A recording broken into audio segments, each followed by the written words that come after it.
السلام علیکم دوستو، کسی زمیندار کے بینس نے دودھ دینا بند کر دیا۔ زمیندار بڑا پریشان ہوا، اسے ڈاکٹر کے پاس لے کر گیا۔ ڈاکٹر نے ٹیکے لگائی لیکن کوئی فرق نہ پڑا۔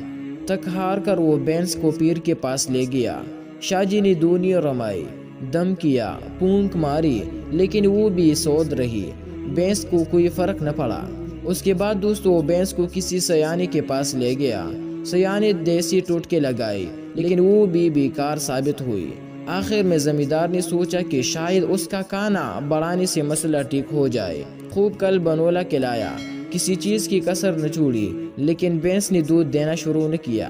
لاچار ہو کر وہ اسے قصائی کے پاس لے کر جانے لگا کہ اب کسی کام کی نہیں، چلو ذبح ہی کروا لو۔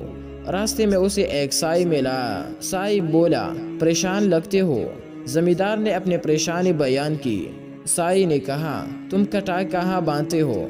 زمیندار نے بولا، بینس کی کرولی کے پاس۔ سائی نے پوچھا، کٹی کی رسی کتنی لمبی ہے؟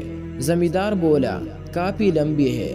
سائی نے اونچا کہا لگایا اور بولا، سارا دودھ تو کٹا چونک جاتا ہے، تمہیں کیا ملے گا؟ کٹی کو بینس سے دور باندھ دو۔